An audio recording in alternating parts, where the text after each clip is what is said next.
We still got a couple people coming, but I'm going to start this off because we've got a ton of information to go over. And the reason I know this is because last week we did a webinar specifically on the one topic last year that we got flooded with, which was chat. So this lunch and learn, I mean, it's great that everybody's interested in it, but if I broke this down, we'd be here all day. So don't feel like you have to get everything because we are recording it. There's a lot of people that are watching it online, so everybody's going to get the recording. I'm going to hang out for the rest of the day if you guys have any questions. My name's Tyler Pritchard.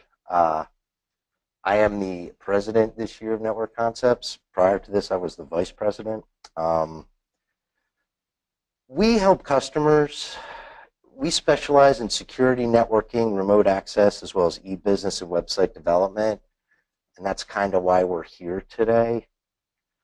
It's great that I see a lot of new faces. Usually we have the same old crew, so there's a lot of new people here. There's actually some people that didn't show, but this room was filled, and there's a lot of people online. So for those people that don't really know us, I'm going to go through a quick intro of Network Concepts. When we were founded in 2004, we back then decided to change the technology industry as it was. Back then it was all sales, very little tech. We looked at that and tried to change it around. One of the things we did was we used to be an integrator, and we decided in about 2008, and we finished it in 2010, we only work on small to mid-sized businesses, which is a totally different world than the larger businesses. I used to work in the banking industry. Those guys and you guys, even though the technology is the same, the products and the mindset are not. So we key in on that small SMB or small to mid-sized market that most of you are in. We have a deep understanding of IT networks. We are not an accounting firm that pawns off a couple IT guys to try to generate revenue. We are an IT company. We are not a sales firm. We have no sales guys. We have Dave, who is really a partner management for you guys, more of an account manager. We don't have sales guys out there selling to then transfer your stuff offshores. We do networks, we do all this stuff, and we do it in-house. One thing that I think that makes us different is we try to build value into everything we do. All the lunch and learns, all the vendors, everybody that comes here is not what we want to do, it's what you guys asked us to do. So what it comes down to is we really have the ability to focus on your IT to different levels so you can focus on your business. If you have current IT staff, we can augment it. If you guys want to get rid of IT totally, we can take that on too.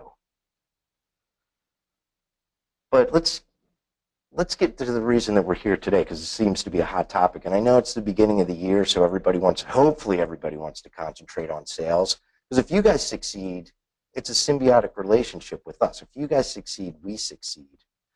So what we're going to do today is not marketing and not really websites, but it's called e-marketing. It's how the technology integrates together and how it works all together. And I think that's the confusing part with everybody, is they don't understand the full picture. And I hear from you guys a lot, and we go through it too. You design these products and services, and you don't get anybody to buy them, and you're not sure why. Back in the day of the Yellow Pages, it was pretty easy. Now we're in a connected world, and there's a lot of pieces that move around. There's pre-sales. What does your website actually do? The fact is that, and I talk to you guys all the time, if you make a few simple changes to your website, it can change everything. You don't have to do a total redesign. You're just missing, the little things that can really drive you to succeed, and we see it every day. I mean, I talk to clients and customers of ours, and they say, yeah, I just can't get new clients, or I have this product and I can't sell it into my existing customer base. And it's because it's not they're doing everything wrong, they're doing a few little things wrong. So here's our plan for today. We're going to go over how to drive traffic to your website, including SEO, local search, email broadcasts, and more. How to design the website. Well, I'm not going to do a redesign for you, but how to get it into shape to convert more visitors into subscribers. One of the big things that most of the people that I talk to are missing is landing pages or squeeze pages. So we're going to go over those two, what they are and when to use them. And then this is an important fact that people miss up is the follow-up. Email best practices, more of a drip campaign, how to get that started, how to get this whole system working together. We're also going to set proper expectations, what your website can really do and what it should do. I think a lot of people are confused on that. And then we have to clear up a lot of myths. I see a lot of confusion out there on how this technology in the connected world kind of ties everything together. But the one thing, if you don't get anything out of today, is we're going to really pound in the two critical functions of what you have to do to get the website working the way you want it to.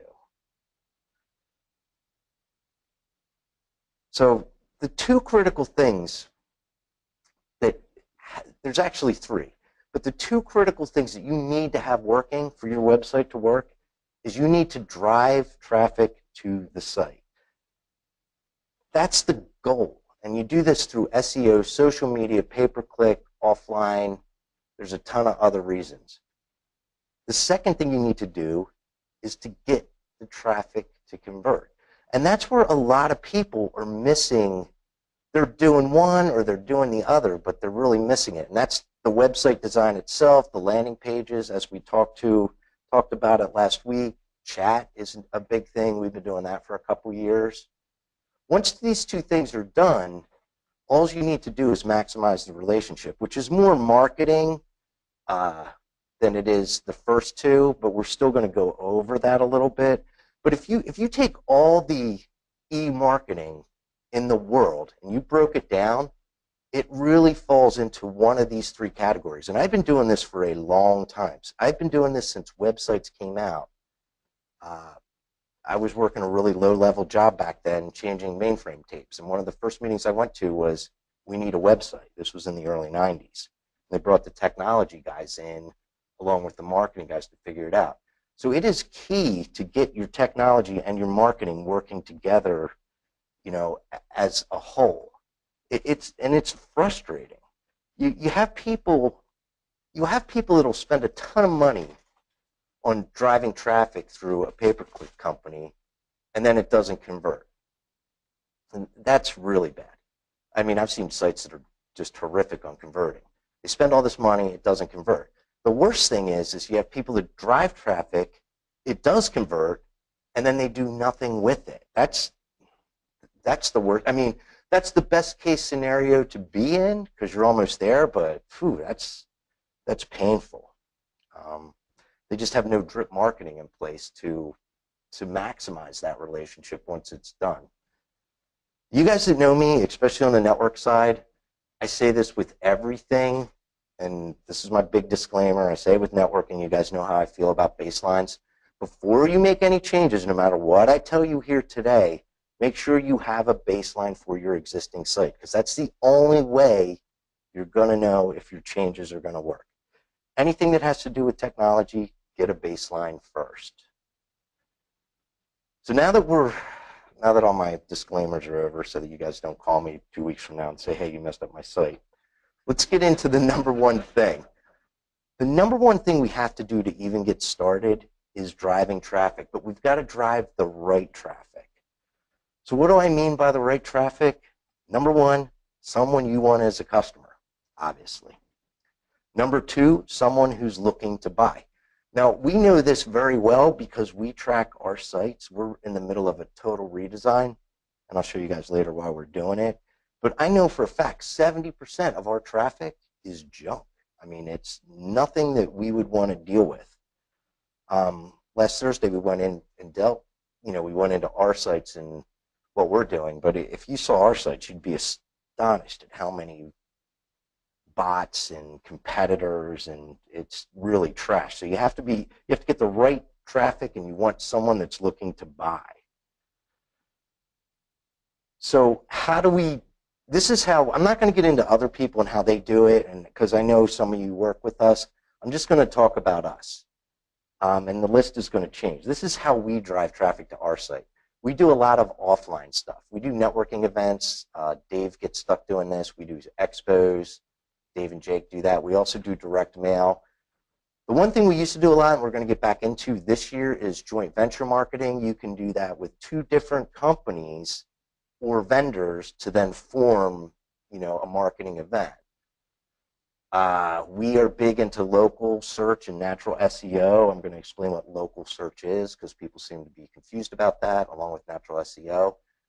Another great thing you can do is writing articles. We have an article coming out in a printed and a chamber magazine. You can do speaking engagements for like chambers and stuff. We're not huge on that, but that's something that we've done in the past that does work well. You have blogs and email marketing, the viral aspect. This is tough now. This is one of those, it's becoming kind of a necessary evil that you have to do it, but there's whole companies out there now that just concentrate on making things trend to go viral. The other thing that you have to do now that falls into your local SEO, another unfortunately necessary evil, is we found that your social media is now tying into your SEO. So that's another thing that you got to take on your plate to get this whole thing fired up. And then finally, we have Google AdWords and other pay-per-click advertising. This isn't even a complete list. This is what we do. We work a lot through marketing funds from vendors. So there's stuff that we're not allowed to do. Like we can't spend marketing money on radio or TV. Well, we could spend it. We won't get reimbursed. But you have press releases are hot. I always say we should do that. They're a good, easy way to do stuff. We don't do it enough. Radio you can do. We can't do it because we wouldn't get the funding for it. TV we can't do. Newspapers we can't do. The one thing that we did years ago, which I don't know if it works or not, is telemarketing. That's another thing that does work sometimes. That's a tough one to do, dialing for dollars. But that's all ways to drive stuff to your website. So here's the question we get asked a lot. What's the best way to drive quality traffic to my site? I told you how we did it. Unfortunately, the problem is it's different for everybody. But the simple answer is the place your customers go to look for your products and services. That's where you want to start to drive the traffic. I'm going to walk you through how we identify our target market, so hopefully you can figure this out for yourself. Because remember, not everybody is your ideal customer, or at least for us, not everybody's our ideal customer. So what we do is and some of you guys I've talked to over the years where you filled out forms, what was the situation when they first came to us? What was the problem they were trying to solve? How did they verbalize the problem to us specifically? Because the problem they were trying to solve, sometimes you guys are way off on what you think is wrong. What were the key concerns about hiring us? And what outcome and result were they hoping to achieve by hiring us? And the reason that we go through these questions with every new customer is ultimately what you guys want to do to drive traffic is you want to set up what's called funnels, or we call them marketing oil wells. You can call them whatever you want to, but once these funnels are set up and you've identified your target market, they're easy to turn on and turn up, turn down, turn on, turn off. And the basic way to get started, obviously, is if you contact everybody you know, that's the start of a funnel. Email's another start of a funnel. Like if we want to put, a new product out, we'll go to that. Social media is a funnel. Once you get your social media down, it's very easy and cheap to turn up and down quickly as opposed to going blindly at Google. Not going to get into Google a lot, but we are going to talk about it a little bit because you guys get hammered with it. And when I say Google here, I don't mean pay-per-click. I just mean the search engines. You have a multitude of funnels to set up to drive that traffic. I have a quick word up here because a lot of you guys are getting burnt by this. And this topic to me will turn PG-13 to R very quickly because I've seen a lot of you get burnt. Warning, if you go to a company for SEO or pay-per-click and pay them, I need you guys to make sure that you have a definition of what success is. We're all in business. Your definition with these companies should be monetary. Do not fall for long search terms. Do not fall for Twitter followers or just general leads. I've talked to you guys real quick. I know a guy that 2010, he was doing an SEO. I'm not going to get into details. He had a very odd name, a very odd product, and his company was in Smallville. He was paying $546 a month. So let's just say his name is, I don't know, pick a name, and he makes thimbles in Smallville. At $546 a month, when he came to me, he's like, yeah, I got this long search term, and I'm number one on Google. I'm number one on this. And I said, well, where were you at before that? Well, I don't know. You can actually Google. You can go into Google and find out where you are. He paid $546, some odd number, which I don't understand, for over a year to get where he was already at. Because long search terms are the way that they talk you into doing something that you've already done for yourself. They take your site, and long search terms aren't bad if you're in control of it. If you're paying somebody else and they bring it up, run. Pay-per-click's the same way. They will drive traffic to your site nonstop. I've fallen for this, and we just did a test run before this webinar to see how it worked. We didn't pay somebody. If you're selling thimbles, they'll sell people that are looking for cars to your site. They will send everybody and anybody, and they will charge you a fortune. So if you have a feedback form, if you think that this is something you want to talk about, I'm going to get off of it for now because it's frustrating to me when I see you guys get robbed like that. But be very careful. Set expectations and make sure they're clearly defined. If you guys want to do it, you think you found a good company, call me. I'll help you set up the expectations because we know that market very well and how that works. Does anybody have questions? Like I said, I'm going to hang it at the end. Does anybody have any questions on driving traffic? We're all good on that. Driving traffic is pretty much the easy part once you get it set up and rolling. Once it's working, like I said, you'll be able to turn it on and off pretty quickly. But now we've got all the traffic driving. We've got all of our marketing funnels and all that stuff set up. We've got to convert it. And this is a tough one. So like I said, the yellow pages aren't around. But here's the reality. Before buying any product or service, the first thing that everybody does, I do it, I think all you guys do it because we have phones, is they go to the company's website. Everybody does that now. 93% of buyers start online before they call you. That's a pretty scary statistic. Ooh. A Forbes study revealed that 60 to 70% of the buyer's journey is completed before a salesperson is even contacted. So they're starting out going online, and they're making their decision before they're even contacting you, according to Forbes. And the reality is you only get one chance to make a first impression, so that makes your website very critical considering these two previous studies. Most people, whether they know it or not, they are using local search. The browsers are forcing them into local searches because it makes it easier on the Google and Bing. So they're forcing that whether you think you're doing it or not. So you've got to get that concept down. And I hate to say it, fair or not, in today's world, people expect that you have a great website. I mean, that's just it. It's not even something that, maybe 15 years ago you could get away with it now, but now it's almost an expectation. That's why you're going to see the bounce rate. When you start monitoring this, you're going to see your bounce rate is really high if you're not doing things right. So basically, your website needs to facilitate the sales process now. Not like the old way of advertising. This thing's got to be firing on all cylinders. So I want to kind of walk this through with us and how we do it. The quick exercise that we just did on when you guys sign on or when we contact you, here's your answers. And I kind of tone these answers down from you guys because some people are brutal. So I kind of made a PG version of the answers that you've given us. What if your services or product is no better or is worse than what we have right now? We get that all the time.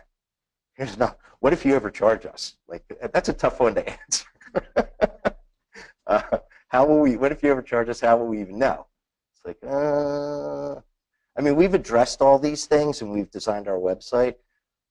We have a guarantee. So basically, we work through that. How do we know if we can really trust you to do a good job and solve the problems that we're dealing with? We use third-party verification like CompTIA and ASCII, and we also use testimonials. How do I know you're the best choice of all the other guys out there doing the same thing? That's another one that we have to deal with. What if I make a bad decision? That's a real fear for you guys going to a technology company. And what we did is a lot of companies like us, they force you into a contract. We don't do that. So we address that right away. If you make a bad decision, we don't want a bad customer, you can leave. That eliminates that one right off the bat. But what you guys have to remember is when people are making decisions on buying stuff, the devil they know, especially in business to business, but business to B2C and B2B are the same thing.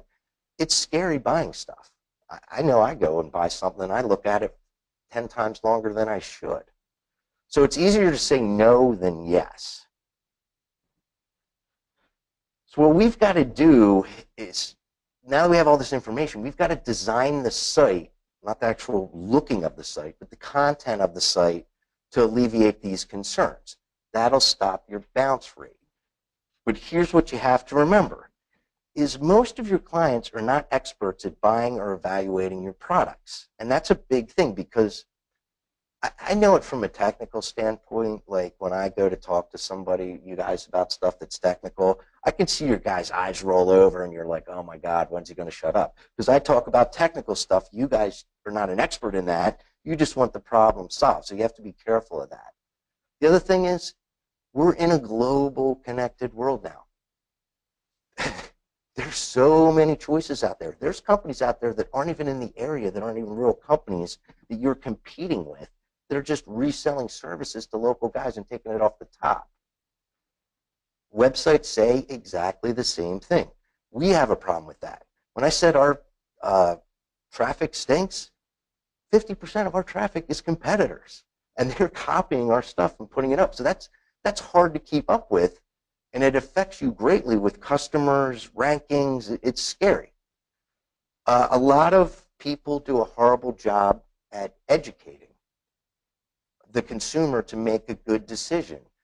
I know that I was looking at a pool years ago when my kids were younger, and I wound up making a decision because not because of anything else, but the guy had total videos posted and walked me through the whole process, and I said, wow, that's a guy I want to work with. He wasn't the cheapest, he wasn't the biggest, and he wasn't the best, but he really educated me. The other thing you have to remember is people don't want to be sold. People like to buy. So be careful on this in your website. I always crack up when you're walking through Walmart and those guys are selling Verizon contracts, and you could see everybody parts the waves because they just don't want to be sold something. They want to go out and they want to buy it. So keep that in mind when you're doing your content for your site. And also remember, I mean, depending on what you're doing, usually you're selling a service or a product and everybody's frustrated. So you have to keep that in mind when you're going through and writing this. Like, remember, everybody's frustrated on every end. You're frustrated, they're frustrated. Well, we're not as frustrated as you guys are, but it's something that there's frustration that just keeps going around and around. So what's the message that you should convey? Here's the biggest thing, because I talk about bounce, and this is what you don't want to happen, and you have a very short time to keep that bounce on. The number one question is, am I at the right place? People are crazy on the internet. They are clicking and they're opening multiple sites. You've got to grab that. You got to either say to that person, am I in the right place, or is this what I'm looking for, or is this for me? If you don't answer those questions quickly, they will bounce. I'm going to go through just a simple content checklist. This is a demo site that we do to test things. You have to have a compelling headline, because you don't want that bounce. Don't look at this. I kind of grayed that out because I don't want you to concentrate on this. I want you to concentrate on that. You have to have a clear offer. That's going to keep that from bouncing. So you have to, when people get there, they have to know why they're there and if this is for me. Make sure you have conversational copy. In our world, it's called geek speak. People aren't experts like you guys are experts. The people that are selling are the experts. The people that are buying are not the experts, because if they were the experts, they wouldn't be buying. Big thing that helps is use stock photos. You can see that's a picture of me in 19. Now I'm like, but use stock photos. They tend to make things. They decrease the bounce rate. I can't explain it. I don't know why, but they do. The other thing that decreases the bounce rate is testimonials. It's just a fact. Case studies and testimonials will keep people from bouncing off the site. I don't know why it does. People just want to read about what you're doing or who you're doing it for. Other important pages are the Our Clients, where you can get more in depth into testimonials. Obviously, products or services page, what you need to have when you keep them there. Now, keep in mind, this is stuff that we've done in the past or are currently doing now. A guarantee page works very well. What makes us different works very well. Contact us. If you have an office, try to link that to Google Maps. That'll help you. Everybody has a contact us, but don't use your contact us as an opt-in. Whoops. And then last of all, we have the About Us. The reason I put the About Us up there is we've been doing this for a long time, and I don't know why. The About Us page on our site gets hit more than all these other ones that we tried. So watch where your traffic goes, because you want to tailor that stuff to where your traffic's going. We actually changed our About Us page into like kind of a sales letter because so many people were going there, and we didn't have a choice. Testimonials are very important, and people don't use them enough. Don't be afraid of people trying to steal your customers. They're trying to steal your customers anyway. It's not going to make a difference, because that used to be our big thing. Oh, they're going to come and poach our customers. They're doing it anyway. But try to outline results if you can. Like, hey, this guy did a great job. Like, we have some stuff on Google, and I appreciate that you guys post stuff because it does help, but they're not really testimonials per se. It's, hey, I love these guys. That's just kind of mediocre or biased, like they think that my mom did it. So try to get some quantifiable results. Include your client's full name. It's not going to matter. They're going after your clients anyway, and everybody's competing in this world. Try to put a headline in it. One thing that works great, we get a lot of these. We don't use them because I don't personally like them because they slow down pages. Video and audio testimonials work great. And just remember, like, you can never overdo testimonials. You can, if you have 100 of them, put 100 up. The last thing, this has never happened to us, but I know this has happened to people, just check in on your testimonials. Just because somebody's happy with you today doesn't mean they're going to be happy with you 3 years ago. But that's a huge thing to get up there to eliminate that bounce rate. I do want to go over the design and the layout. I'm not going to get into a lot of details on this because you're going to change your design and layout. What I want to talk about is the basic stuff to get you started and where you should place stuff. And this is the most important thing that I see. When you guys say, hey, look at my website, it's not working. What's not working is a big subject. But if you go to a website and there's no way for those people to contact you, you're wasting a lot of opportunity. This works. I don't care how you do it. I don't care what you do. I don't even care how you lay it out. As you try to build a story, like you'll notice on our new sites, the opt-in form is slowly moving down as we see the people reading it. Just make sure you're measuring it, and to start out, get that sucker up top if you don't have a list or a funnel. That'll help you build it. And you can see here, we're kind of, you can kind of move things down, mix videos in. Videos are, some people love them. I don't love them. I don't like going to sites with videos because it slows stuff down. So if you're going to put a video up, make sure you're very careful of doing it. I've seen, yeah, you can do them automatically start. You can do them to where they don't automatically start. I wouldn't automatically start them because I've seen videos, even though they hold the people's attention, if the video messes up, you get a bounce. If that website slows down, you bounce off of it. I, I'm not saying they don't work. I know for a fact they do work. They are one of the greatest things. People love to watch videos. I don't know if they want to see what's going to happen. We just don't use them. Now, we do use them in other things. We use them in campaigns and landing pages and stuff like that. We don't put them on the main page. And, you know, like I said, we're redoing everything, and I'll show you some of our why we're redoing everything a little bit later on. But here's some general mistakes to avoid. Don't do the coming soon. That's a recipe for disaster. Just get something up there, even if it's a one-page site. Coming soon is going to kill you.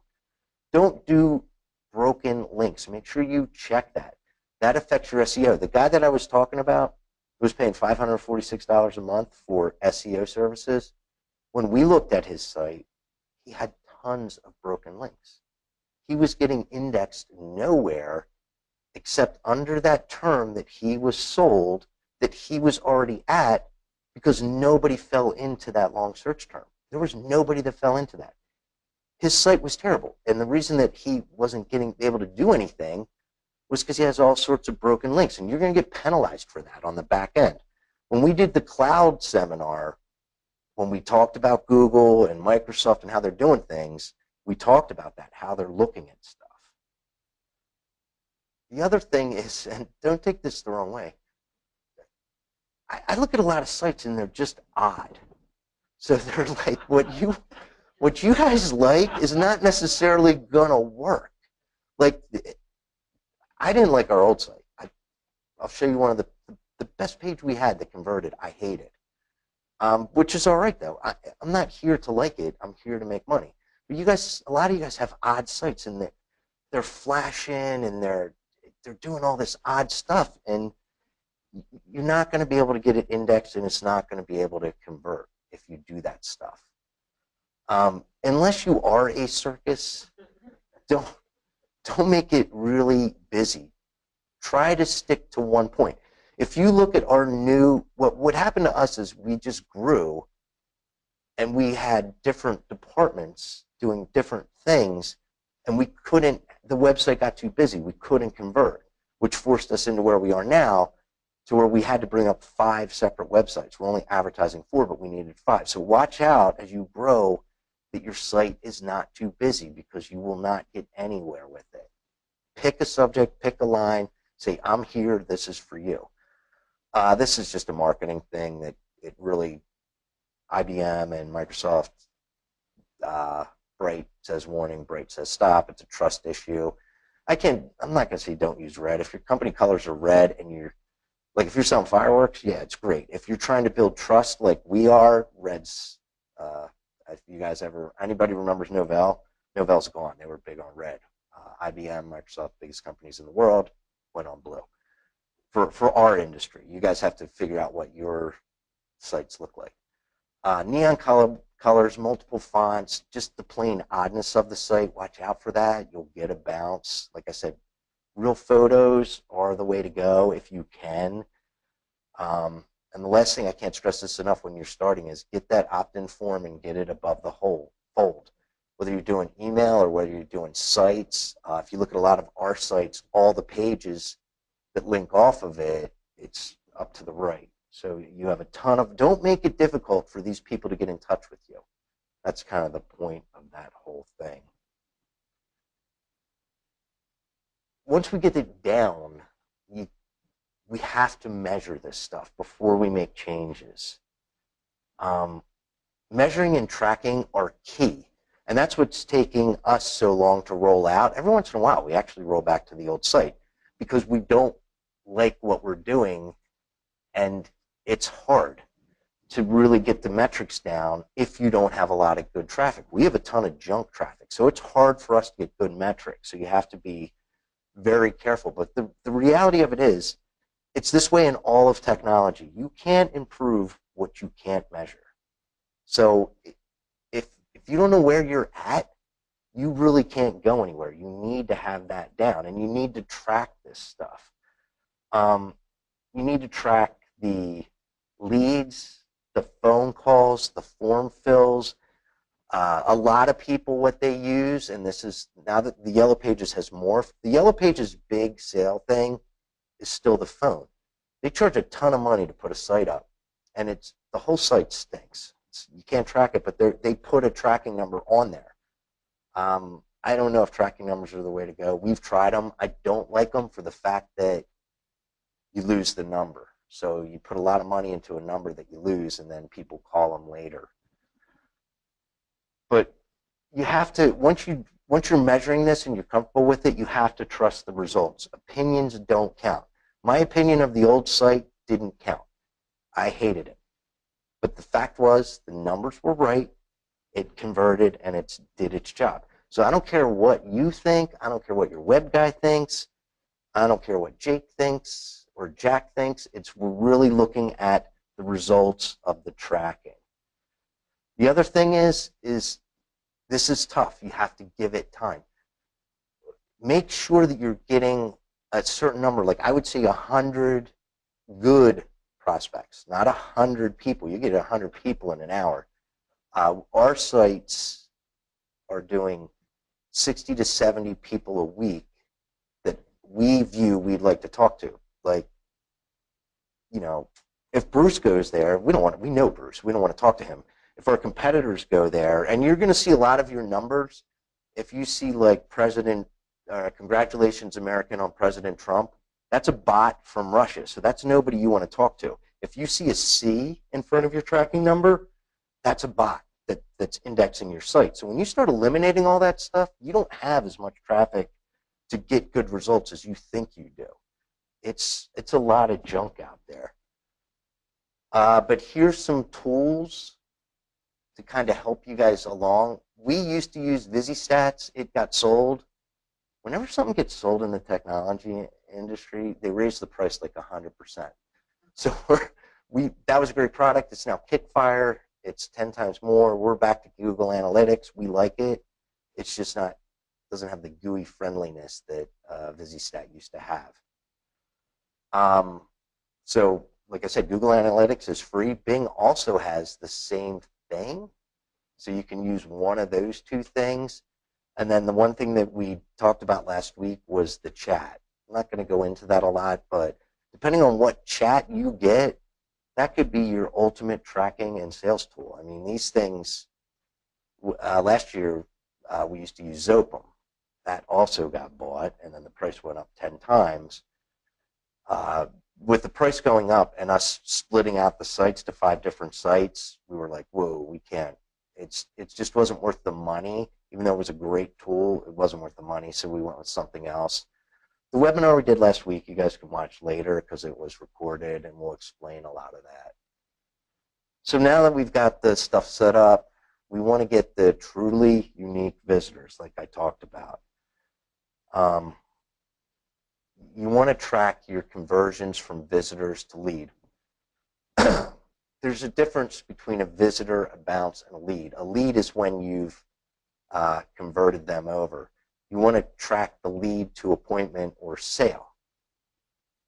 So these are the 3 key indicators that are going to help you design not the look of the site, but the content of the site.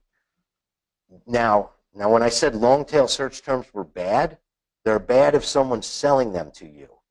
If you're looking at them, they're good. So in Google Analytics, when we are looking at them, that's a great thing because we're not being sold a long tail search term. Because people type in some crazy stuff when they're on their browsers. You'd be shocked. So when somebody types in this crazy long-term message, that's all going to show in your analytics, and you want to look at that and say, not to be mean, say, is this some Looney Tune out there, or is this a real customer that I want to look at? Like I think people think that search engines are like, and it's the industry's fault because you have Siri out there, but people treat this stuff like they're having a conversation. So make sure you're looking at those long-term, long-tail search terms to figure out what's going on. Also, look at your source. Like I said, that is huge. Whatever your market is, geographically, get rid of everybody else. They're going to tell you where they're coming from. I already told you, like, if you see anything that's derogatory, or not derogatory, but that's odd, get rid of those people. If you see anything with a C, that's a bot that's indexing you. They do that on purpose, so you know. So make sure you get those sources done. If you're geographic, what we call local search, you can do local search any way you want to. You can do it United States. You can do it United States and Canada. Remember, this is a global, the internet is global. So your local search is your target market area. We are the Delaware Valley. Like, so we're Bucks, Montgomery, Philadelphia, Lehigh. Anything outside of that, get rid of it. Those aren't people that you want. Those aren't people that you've targeted. Popular page visited, that's how we know, that's how we shape our stuff, because we're like thinking, why are people going on under the About Us page? And then we were like, all right, well, let's just use that. Let's use that page to try to drive this conversation. So it was kind of like a trick, like, okay, About Us, and then we turned it into kind of like a sales letter. But make sure that you are looking where they're going. And I want you to, I know this sounds complicated.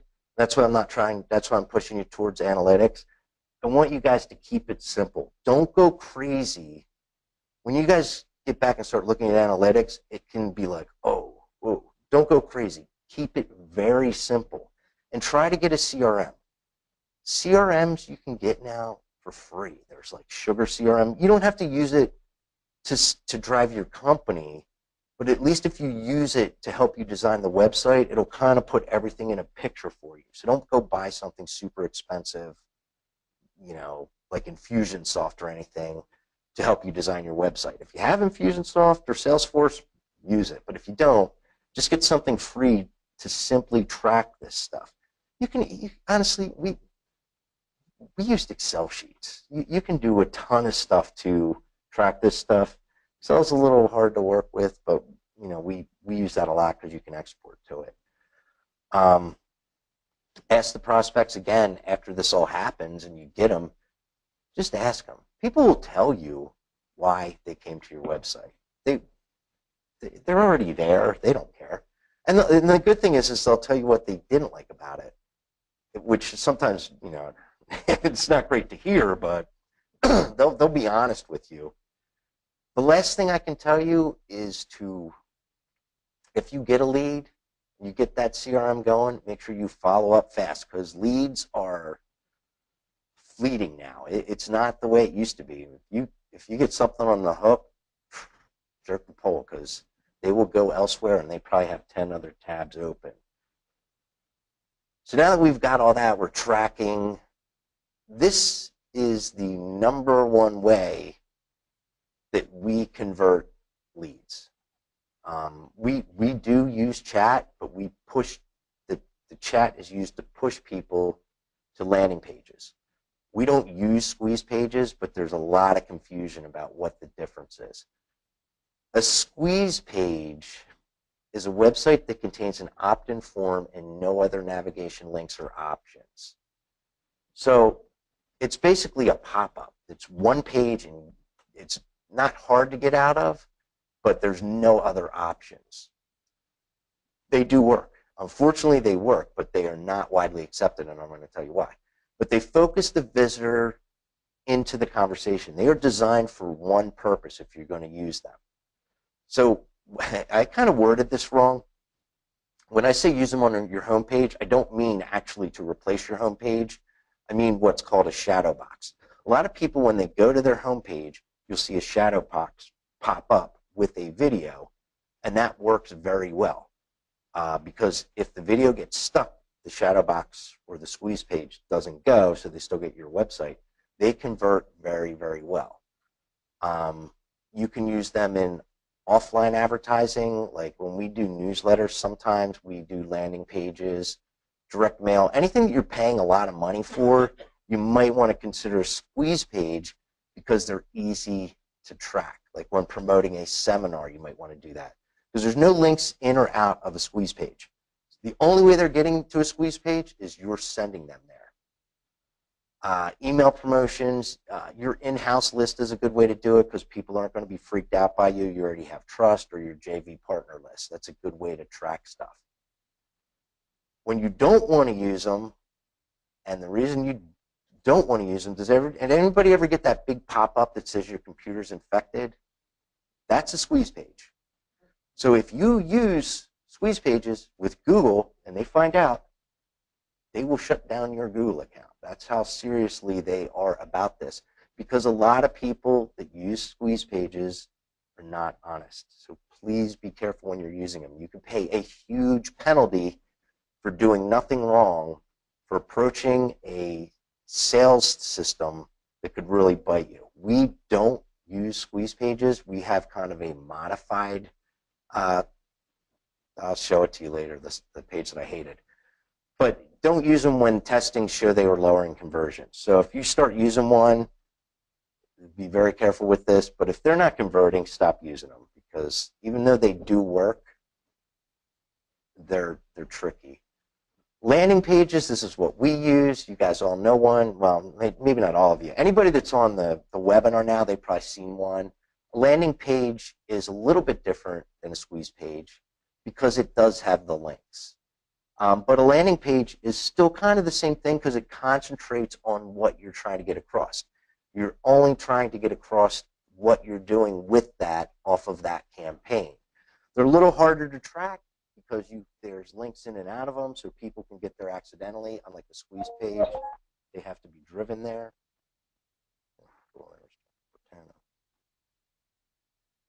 But the thing that you can add to squeeze pages to help you gain trust is client testimonial, the form field, keep it up high. Try to add an anti-spam guarantee if you're trying to get people to sign up that you don't know. This is where we have used videos a lot. This is an old slide. We do use them on landing pages, and they work well. People, if you're driving someone to a landing page, you get a video on it, try to make sure it has a powerful headline. Make sure it's a good video. It doesn't have to be great. Just make sure it delivers good content. Like, if you shoot it on your iPhone, try to get a microphone, because video on the web is critically important that the sound's good. The picture doesn't matter because you're going to send it down. Try to add some value-added content to the video to force them into getting stuff done. Again, for this kind of stuff where you don't know people, and even on your homepage, anti-spam guarantees work a lot. People hate spam. I know I wake up every morning and, we have like 13 spam filters, and I can't really call it spam because it's people trying to sell me through email that I have no interest in talking to. Even though I've talked to them, I don't need 100 emails a week from somebody trying to sell me something that I don't want. So it's not really spam, but it gets that way. So make sure you outline that clearly on, hey, I'm going to take your email address. I don't like spam. You don't like spam. I'm going to try not to spam you as much as we can. So I showed you our video pages. We have new ones coming out that are some kind of like tech tip thing that's going to be going out in video that a lot of people ask for. It's all going to be video driven because of what the Hartford and other insurance companies did on your guys' business insurance form, and even ours. They're asking you, what are you doing about security training? So we're actually rolling out a whole new video thing. It's not done yet, so I couldn't get a picture of it. But this is the page. This is the page from 2010 that I hated from the beginning that worked. I freaking hated this page. I don't know why I hated this page. But I just was like, that looks stupid. The colors look stupid. This is never going to work. This was the #1 page. I don't know what it is. I don't know if it's the goofy green or the red or the fact that it looks odd. The question that we got, this started out as a trial. We knew when we were selling to you guys, the #1 question that we got is, how much does it cost? We can't answer that. That's a problem for us because everybody's different. Every network is different. Every company is different. So we thought, okay, how are we going to change this site to alleviate that question. So we're like, all right, we talked to marketing firms. We got together with Microsoft at the time, HP at the time, because they give us marketing development funds. So we're like, okay, we got to do this. We got to figure out this obstacle because we're getting bounced. So we created this ourselves. We're like, all right, let's, we got some guidance. We created this. I'm like, yeah, it's never going to work. That page, we just brought that page back to try the pay-per-click ad that we used.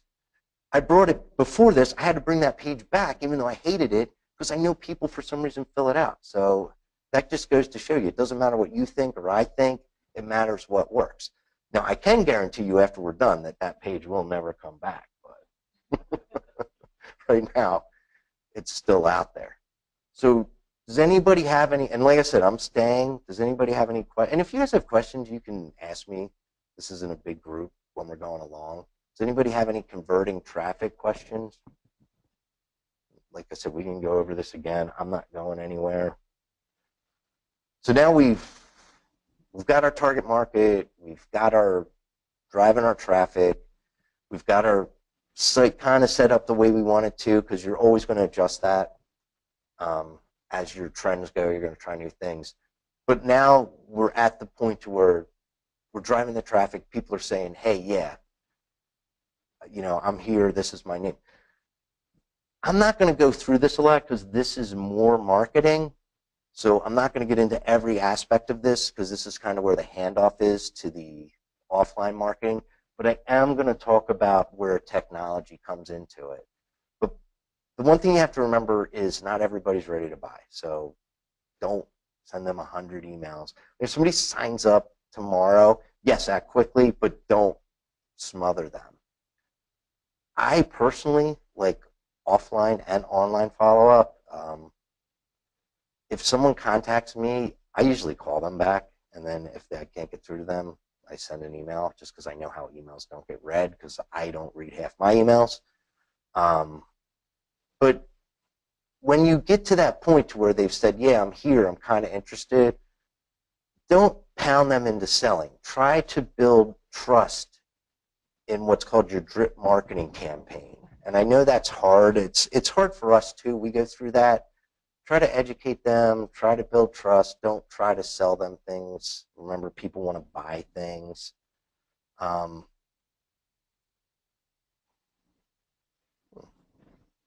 battery died.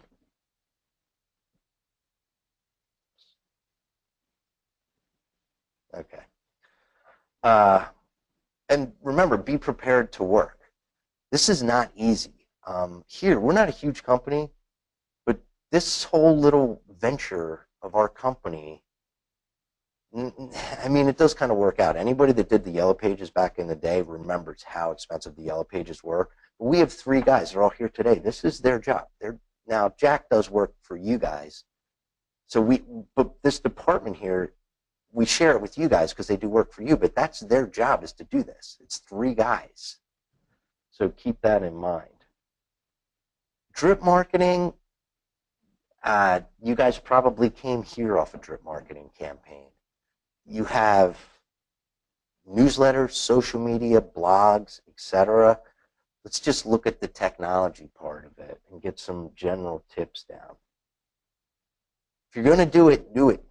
Don't get on your Facebook page and put up 3 posts in a row and then leave it there for 2 years. That's the worst. That's worse than not doing it at all. And I see that with newsletters. Like people say, yeah, my site's not working. And you go and they have this big newsletter thing. And their last newsletter was from like 2012. I'm like, get rid of that because it shows that you're going stale. It's all right if you can't do something, don't do it. That's it. I mean, if you're going to do it, do it. This e-marketing, the way this all connects, if you stop doing it, they will penalize you. Videos are hot. Hey, if you can mix in videos every 2 or 3 posts or anytime you want to, do it. They're not hard to do. You don't need a lot to do them. All you need to make sure is your sound quality is good. This is not a TV commercial. This is a web commercial. We do it for customers. And we do it cheaply if you guys are afraid to. But most of the time when we do it for a customer, they see how easy it is. They're like, yeah, I could do this myself. I'm like, well, I told you that before you came here, but it's easy and it works. What we do for follow-up is try printing. I don't know if any of you guys, we send out printed newsletters. That's another thing that I was adamantly against. Like, no, that's stupid. That's a waste of time. I don't want it. I don't want to do it. I don't want to go through the expense. And I was proven wrong. I went one place and somebody had them like they were National Geographics piled up on their desk. I'm like, saving those things? So I don't know what it is. People use them. When you're doing this stuff, this is something that we really failed at in the beginning. If you look at we kind of changed our format a couple months ago. Keep it short. Our email newsletter was like really big, like the top part. Now the printed newsletter, you can do whatever you want to because it's printed and people can go like this. Try to keep it short at the top. You're going to see our new newsletters. They're more from Jake, and they're real short at the top, and then it takes you to like a landing page. But try to make it interesting and keep it short. You'll do a lot better. This is a tough one. I'm going to bring up what I know about this. And the reason I know so much about this is because a lot of my time was and is still spent fighting spam. I deal with a lot of our partners. We talk about this a lot. So I can tell you how to get email through and how to get people to open them. I'm not going to tell you how to write the email, but I will give you an example of an email that was given to us from Microsoft. But make sure that it's from a person and not a company. Too many people use Constant Contact or MailChimp, and it gets all confusing because your relationship with the person receiving it is critical. I'm not talking about your newsletters or your blasts, but if you're trying to actually do something or accomplish something, make sure it's personal. The subject line is key. Do not put newsletter in your subject line because I know you guys, I've talked to you guys, I've seen your computers. You guys have rules, and I've seen them more than once that says if newsletter's in the subject line, send it to the delete folder or the trash bin. So be careful on your subject line. Capitalizing, that's something weird. That's more of a marketing thing, but I guess if you capitalize too much, it gives the impression like you're yelling at somebody, like you're some crazed comic. Make sure that the copy or offer is good and it's personal. Try to write it as if you're writing to one person and not a group, because that helps a lot. A lot of these things, I know I delete them, and it's just like it's just so generic. It has nothing to do with me. And then keep in mind, I'd say 80 to 90% of my emails are not open. They're done through the preview pane. I don't know if you guys do the same thing. Like I go through the preview pane, hit delete, delete, delete, delete. So it's not above the fold. I don't get to see it. So make sure, and the fold depends on the size of your screen and how you have your email clients put up. But make sure just like on a website, make sure you get your important stuff above the fold. So I'm going to show you some things. Either these are things that I've personally gotten, we've tried, or vendors have given to us from marketing companies. The most recognized word in the world is your name. If you're walking around a store or the airport and you hear your name, you will instantly turn. If you can get that in the subject line, along with the other couple key things, you will have a lot better success on people opening your email. So if I wrote like, hey Jake, do you have 3 minutes for a quick update? That's a question that would tend to have him open it. Hey Jake, this email be the butt chewing you need. Now we work together, so I could say that, but I wouldn't send that to a customer. But make something edgy. Hey Jake, don't take this personally, but, which is curiosity. This is one I actually got, and I wound up buying something. It was like, hey Tyler, our office flooded today, see the photo. And it did happen, and then they had a huge sale. So I'm like, hey, yeah. But I might not have opened it, but my curiosity to see the train wreck caused me to open it. If you're sending out packages, you guys know we send out packages to you guys sometimes. An email that says, be on the lookout for this, they tend to get opened. Or you can go for the shock email. I don't know if you guys got this. When we first started with Dado, be careful on the shock video. We got together with them. They're much bigger than us. I've known the guys at Dado.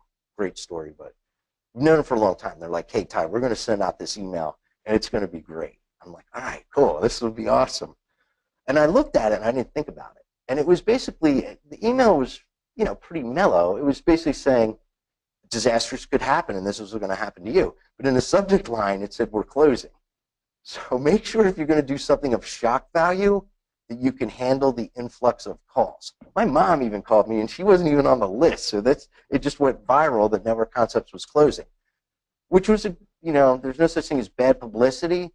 But when you're a service company like us, and you all of a sudden block out all the service lines because you only have so many, so be careful on what your shock value is because you might be surprised. I know I was surprised. And we sent that out once, and it was great, and people responded, and they flipped out, and it was a great sales thing. We had an event. It was well attended, but I will never do that again because it was scary as heck. I'll try to dig that up, and maybe we'll get a list of people, and I'll send it out to you guys. But I would never send that generally out because our phone lines blew up over that email. Maybe that would be a good email for a tracking phone number, but I doubt it. The best days to send emails are Tuesdays and Thursdays. We've tried every single day. Wednesdays is okay, but then you're kind of stuck because Mondays and Fridays, I don't know why, Mondays and Fridays people don't want to open emails, at least for us. Text emails, and what I mean by text emails is I know Outlook does HTML emails, but they more look like text. When you get into these CC send, which is constant contact send with all these different stuff, it's all right for a newsletter. If you're trying to communicate, they don't go through. They get caught in spam. People have rules set up to look for CC send because it's not from your email address or Aweber or any of the other companies. Emails with links, higher up, get a higher click-through rate. Make it quick and casual like we talked about. And this is important. Emails, don't try to sell. I mean, it should be as simple like a message or a teaser message. Don't try to write the 10 commandments in an email because it's just going to get dropped. Point them to something, point them someplace else, and you'll do a hell of a lot better. You just can't read long emails. People don't have the attention span to do it. And then again, stories always sell better than facts and get higher readership. I'm sure a lot of you are going to remember, even though I didn't use anybody's name, I used the person's name, you definitely remember, but you guys will probably, most thing you remember is, hey, there was a guy out there that spent $546 for something that he already had, because that was a story that you could relate to, because I know I think of that story, and I don't want that to happen to me, but stories work better if you can tell them. This is an email that we did not use. It's an Office 365 email. The way that Microsoft works with their partners is they do MDF funding. Now, I've edited this greatly because I'm really not supposed to use their stuff, but they're not here, so don't worry about it. But this is the general gist of their email that they want us to send to you.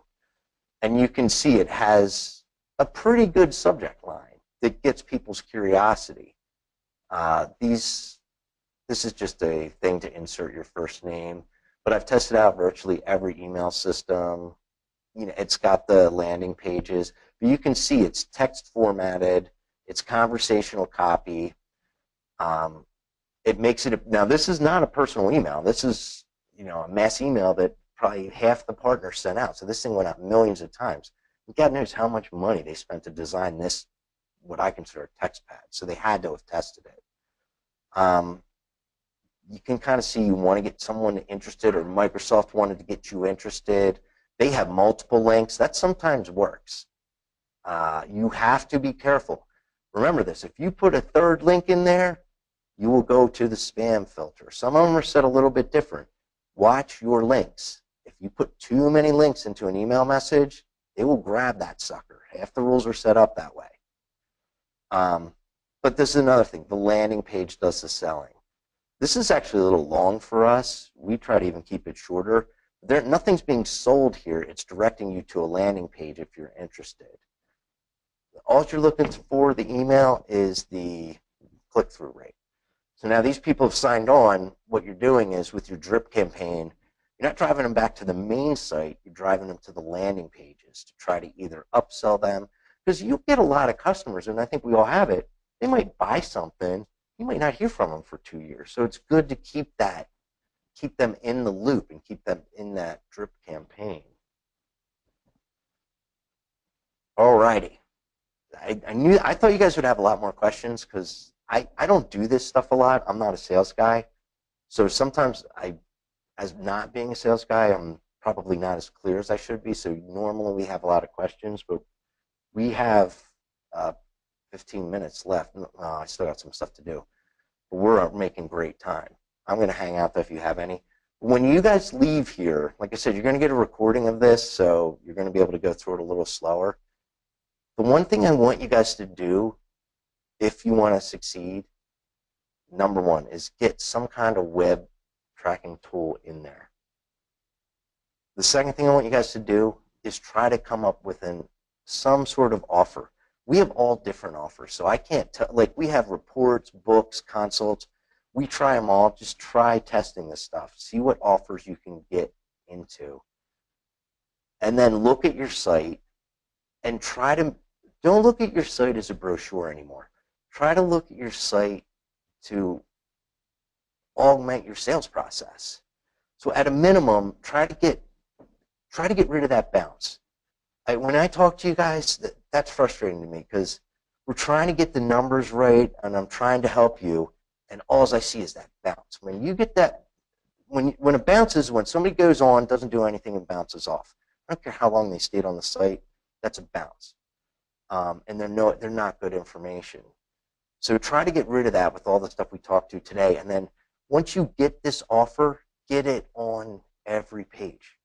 Don't rely on the contact us for people to contact you.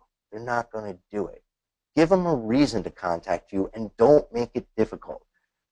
Jack knows this. When he puts those CAPTCHA forms in there, that drives me nuts. Because to me, he's making it difficult for someone to contact us. I don't care if YouGov in Ukraine has a bot hit that thing 100 times. All we have to do is hit delete. We're not moving cinder blocks when we're deleting contact form emails. Who cares? Just delete the ones you don't want to do. Number 4, and unfortunately this is a necessary evil. You don't have to start a blog, because social media is kind of the same thing. We know for a fact that Google is using G+, and we know for a fact, they haven't announced this, but we know for a fact that Bing is using Facebook. They're using that for your SEO. The secrets of those two companies are very deep. If anybody knew them, don't ever let somebody tell you they know how Google or Bing ranks you, because nobody knows. But there are certain things that the general public in the technology field does know. And we know for a fact that they are looking at social media to try to coordinate whether you guys are real or not. And this stems from, you'll read a lot about this, the locksmith industry, where these fake companies are popping up. The flower industry is doing the same thing. So social media is a key right now, and it will add some kind of drip marketing, because you'll get followers over time, and we have hundreds of followers across. We have multiple pages, and we have multiple Facebook pages, because, and I hated this when it happened, they tie this into the page. So it's like, now you got more stuff to do. But it'll go along. Just don't abandon it. If you're going to abandon it, sign up for a social media automation service. That's what we do. So we try to keep up with it, but we know that we're going to get 2 to 3 posts a week because we signed up for somebody else to do it. So if you don't want to do something, pay somebody else to do it. You guys should have all gotten a report. That SEO report is what's called natural or organic. You can go to an SEO company and they will tell you all this magic snake oils ways that you're going to be able to do this. There are some good ones out there. I know a guy that is great at it. I mean, he's one of the best, and he really delivers. Unfortunately, and he's a friend of mine. He's not that far from here. He's in Lancaster. The people that are really great at it, like him, are super expensive. That's the problem with it. And unfortunately, for every Tom out there, there's 100 guys that are not good at it. So please be careful. If you have any concerns, even if you're going to get paid SEO, you still have to get organic SEO going. So just be really, really careful on that. I'm not a sales guy, but last time I did this, everybody kind of crashed the end. We are going to do a special offer. I'm not pushing you guys into it. I know half your website guys. I like them. If you don't have a website guy, or you don't want to do it, or you can't do it, or you're scared to do it, you guys have a sell sheet. It's here. The only thing I can tell you is that price is not going to be good after April 1st for either of these two things. For attending today, we are going to give you the enhanced opt-in form, which is just code. So we'll pay for the licensing and we will install it. That is critically key to tracking in Google. We are also going to set up Google Analytics and configure it correctly. Because a lot of you guys with these CMS sites, you set it up wrong. Then we are stuck and we're waiting 2 weeks for good data to come in. Our SEO package is organic SEO.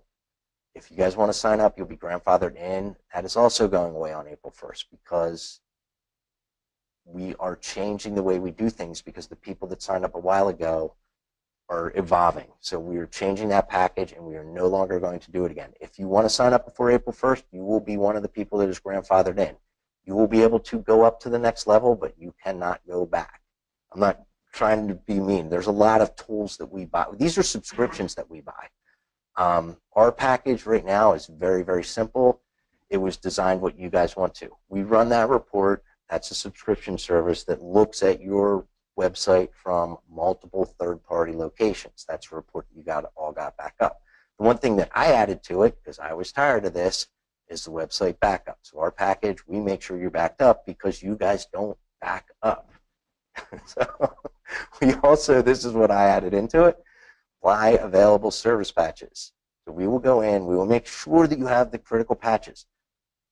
Everybody that calls us and says that their website got hacked from 2 reasons: bad password or no patches. That's the only 2 reasons I've seen. The other thing that we do is, if you're a NetWatch customer, you don't have to worry about this because you can add 100 sites to your subscription through us. But we will monitor your website uptime because there's people that I talk to, and I start talking to you guys, and we'll put you on a monitor, not an intense monitor, just like a 5-minute ping, or we'll play with it.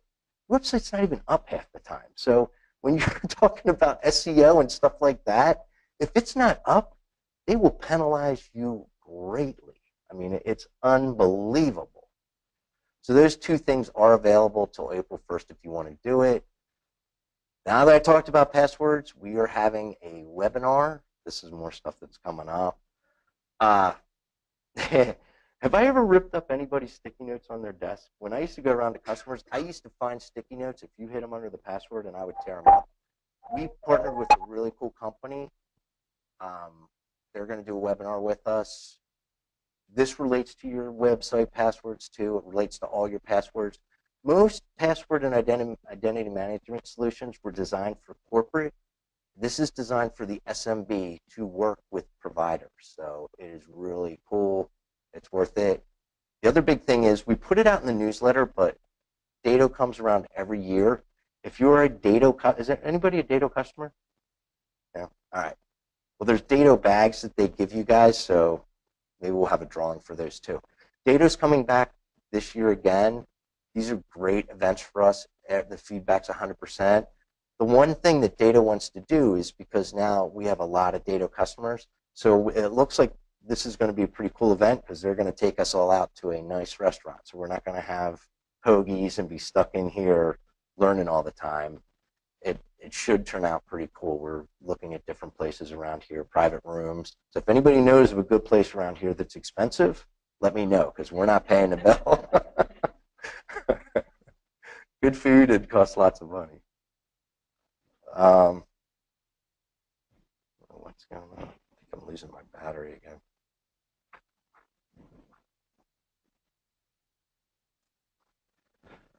All right. If you guys could fill out the feedback form, you can say, hey, I don't want to give a testimonial or not, but that's what drives us to do these events and bring people in so we know what's going on. And we're going to turn on the lights, and I guess we got a lot of prizes to give away because nobody's a Dado customer. So, Jake, do you want to do the drawings? And I think you guys all got a Dado handout. They're really good at. We used to have these balls, these little rubber balls around here, and I wound up throwing them away because Dado gave us hundreds of them, and they were bouncing off the walls and marking the paint. But Dado's pretty good about leaving you guys gifts. So I'm going to shut down the webinar and sign off. Jake, how do I shut this down?